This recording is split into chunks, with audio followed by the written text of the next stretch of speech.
안녕하세요. 한별쌤과 함께하는 문화기행. 오늘은 어디? 덕수궁! 덕수궁이에요. 덕수궁은 어떤 데예요? 임금님이 살았던 곳을 건드는 곳이에요.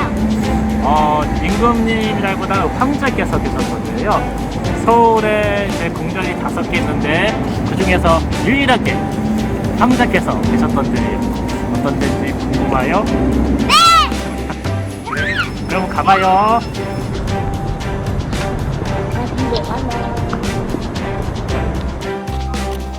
나 물어요. 야무야무야! 그래, 미안해. 자, 여기는 서거당이라고 해요. 이제 덕수궁은 여태까지 2번 지어졌어요. 처음에는 임진왜란, 그러니까 400년 전에 일본이 우리나라 쳐들어왔을 때 그때 지었는데요. 그때 일본이 막강해가지고 일본이 처음 쳐들어왔을 때 우리나라는 일본을 막아내지 못했어요. 그래서 일본은 단숨에 서울에 온대요. 서울에 오면 원호야. 일본군 여기 왔어. 임금님이 일본군하고 싸웠을까? 아니면 도망쳤을까? 도망쳤다. 어떻게 알았어? 네. 아까 네, 맞아요. 내 말했던 거, 틀렸던 거 기억하고 있었지. 그래? 예, 맞아요. 만약 임금님이 싸우셨다면은 여기는 일본이 됐을 거예요. 잘하신 거예요. 임금님께서 도망가신 거예요. 그래서 어쨌든 임금님께서 도망가셨다가 저기 서거당 저 2층짜리 건물에 오세요. 저기 어디였냐면은 월산대군의 사저였는데요.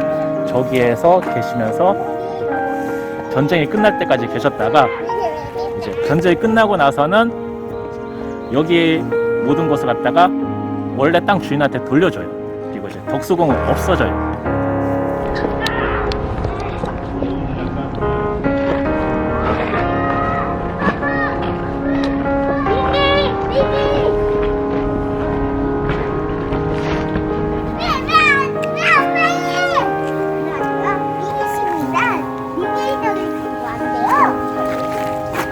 여기는 죽조당. 두 번째로 임금님이 여기에 덕수궁을 지으셨을 때는 여기로 왔어요. 그때도 일본군한테 도망쳐서 왔어요. 도망치기 전에 무슨 일이 있었냐면은 을미사변이라고 아세요? 그쵸. 명성황후가 시해된 사건이에요. 왕비께서 일본군에 살해되고 나서 고종 황제께서는 도망가서 러시아 공사관에 1년 동안 계셨다가 여기에 오세요. 즉조당이라는 것은 즉시 지어졌다는 의미로 즉조당인데요.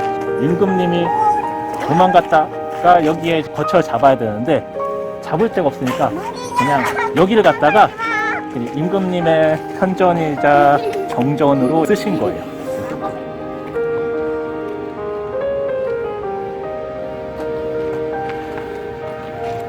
여기는 준명당이라고 해서 고종 황제의 딸 덕혜옹주를 위해서도 쓰셨던 공간이에요.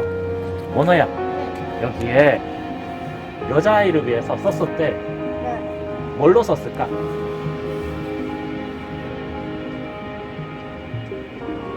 답을 얘기해 줄게. 유치원으로 썼어요. 유치원으로 썼다는 걸 알 수 있는 건 어린이집이나 유치원이요? 어린이집이나 유치원이나 똑같아. 그렇게 썼었어. 이제 고종 황제께서는 워낙 덕혜옹주를 사랑하셔서 여기 유치원을 마련하시는데요. 여기에 구멍이 보이죠? 이 구멍이 유치원을 만들었을 때 여기 난간을 설치했었어요. 이제 덕혜옹주가 여기서 떨어질까봐.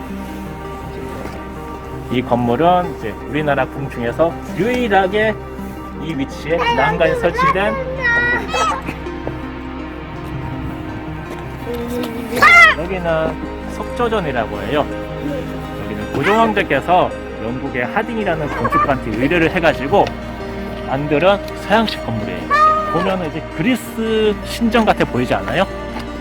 이렇게 돌 르네상스 양식으로 만들어지는 게 그 당시에 근세 시대에는 하나의 유행이었어요.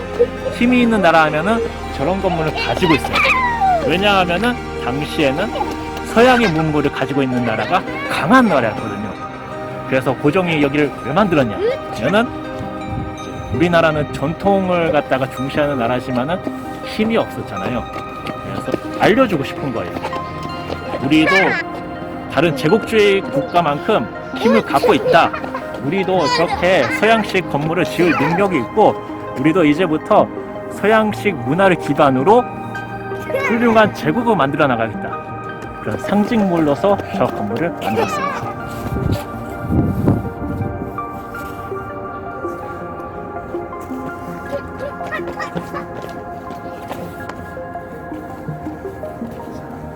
여기는 이완가하 미술관이라고 해요. 석조전하고는 완전히 다른 목적으로 만들어진 거예요. 사실 저희가 만든 게 아니에요. 이건 고종 황제께서 돌아가시고 나서 일본의 건축가가 지은 거예요. 좀 생뚱맞지 않아요? 미술관이 궁원이 있다는 게? 왜 그랬을까요? 그건 일본에서는 우리나라에 궁전이 있길 원하지 않았어요. 왜냐하면 일본이 통치하고 있으니까 우리나라에 왕은 필요 없다, 이거예요. 왕이나 황제는 필요 없다. 그러니까 여기에 궁을 공원같이 만들어버리자. 그래서 이제 미술관을 이렇게 만들었고, 그리고 여기에 보이면 분수대가 있잖아요. 이 분수대도 원래는 거북이가 석조전을 갖다가 경외스럽게 바라보는 그런 형태의 분수대였는데요. 이것도 그냥 공원의 미술관 앞에 분수대로 만들어 버렸죠. 그렇게 됨으로써 여기는 이제 걸어가면서도 어느 정도 느꼈겠지만 다른 궁하고는 완전히 달라요. 공원같이 돼버렸어요.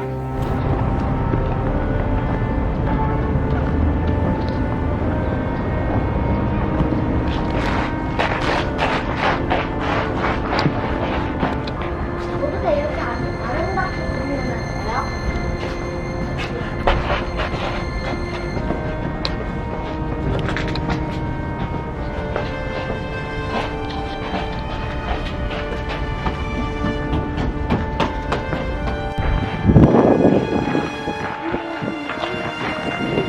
저쪽에 보이면 서구식 건물이 보이죠? 저기는 정관현이라고 해서 임금님의 초상화 여전히 모셔져 있던 곳이기도 하고, 고종께서 손님을 접대하시는 곳이기도 하고, 커피를 드시기도 했던 데인데요. 어떤 데인지 한번 가면서 얘기를 해볼까요? 네, 난 이미 올라갔지. 벌써 올라갔어? 엄청 빠르네.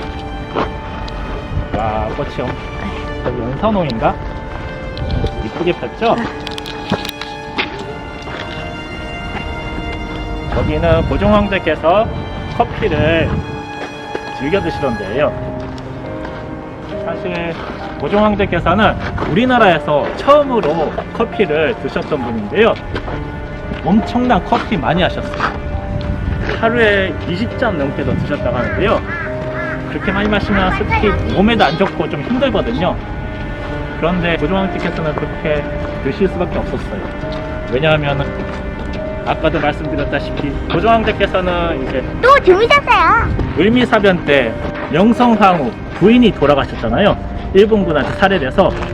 그래서 도망와가지고 간신히 맞서 싸우려고 나도 이제 황제다! 그래서 대한제국을 선포하셨는데, 그런데 어떻게 됐어요? 결국은 1910년도에 일본이 우리나라의 주권을 완전히 뺏어버려가지고 한일 합방이 되고, 고종 황제는 퇴위가 되셨어요. 퇴위가 됐다는 건 임금님 건재에서 물러났다는 거예요. 고종 황제께서는 매일매일 커피를 즐겨 드시는데요. 바로 저기에 이제 탁자랑 의자가 보이죠? 저기서 이제 매일매일 이제 살인의 위협에 시달리면서 항상 극심한 스트레스 속에서 이렇게 커피를 드셨는데요. 그렇게 드시다 보니까 이제 지금 안에 보면은, 안에 좀 보시면은 좀 화려하잖아요. 화려한데 어딘가 모르게 좀 음침해 보이지 않아요? 이게 보통 흉가도 비슷한 원리인데, 사람이 그 장소에서 죽거나 아니면 이제 불행한 일을 당하거나 그러면은 거기에는 좀 어떤 원리인지 모르겠지만은 좀 암울하고 음습한 분위기에 감돈다고 해요. 여기는 서양식 건물인데요. 그런데 여기 문양을 보시면은 서양에서 쓰였던 거라기보다는 동양에서 쓰였던 그 상징들이 있어요. 사슴이나 소나무나 여기 보시면은 오늘 이게 뭔지 알아? 이게 뭐예요? 물고기? 이게 물고기라고? 이건 박쥐예요. 여기에 쥐가 있고 날개가 있잖아요. 이거 박쥐예요. 이건 이제 중국말로 편복이라고 해서 사슴이래. 복이랑 똑같은 의미가 있다고 해서 복을 상징을 하고, 박쥐가 또 다산을 상징하기도 해요. 애기를 많이 낳거든요. 그래서 만수무강하는 그런 뜻이 있습니다.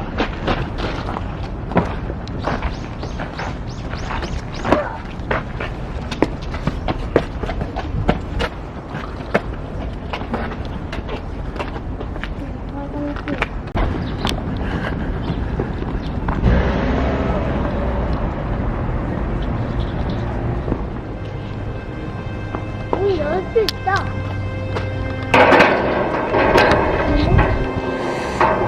코로나 때문에 못 들어갔는데요. 저 건물은 준명전이라고 해서 을사조약이 체결된 곳이에요.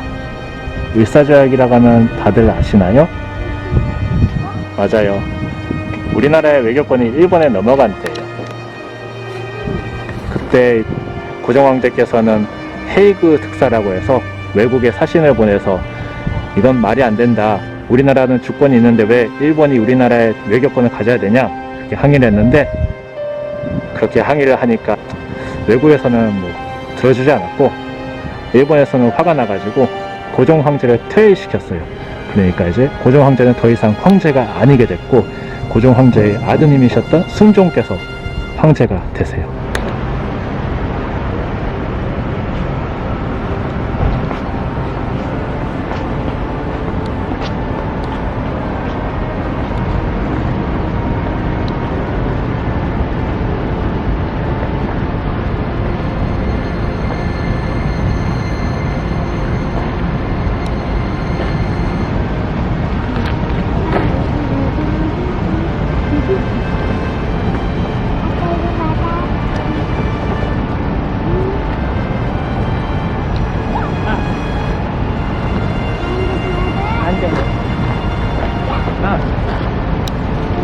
여기는 옛날에 고종 황제께서 하늘의 제사를 지내셨던 환구단이거든요.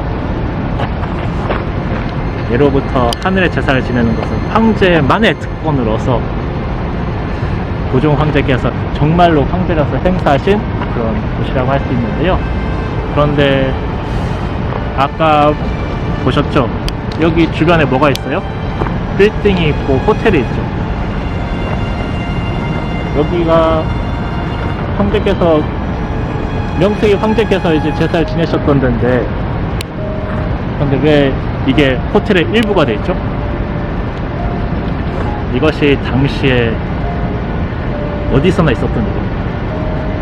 그 세계 1차 대전, 2차 대전, 그 제국주의 시대 때는 힘이 없는 나라는 힘이 있는 나라에 의해서 짓밟혀지고 아무것도 주장을 할 수가 없었어요. 이걸 보면서 우리는 뭘 느껴야 될까요? 일본을 미워해야 될까요? 아니에요.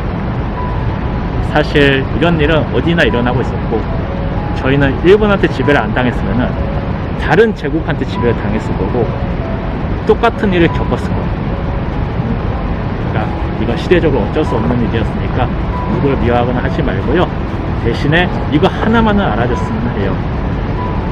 그때 제국주의 시대 때 많은 나라들이 이제 일방적으로 약한 나라들 갖다가 막 짓밟고 다니면서 이러면 안 된다는 걸 배웠어요. 저희들도 그걸 교훈으로 삼았으면 좋겠어요. 이거 보는 친구들은 훌륭한 어른이 돼서 이 온 세상을 평화롭고 살기 좋은 세상을 만드는 그런 훌륭한 사람으로 성장해 주시길 바랄게요. 알겠죠? 그러면 다음 시간에 만나요. 안녕.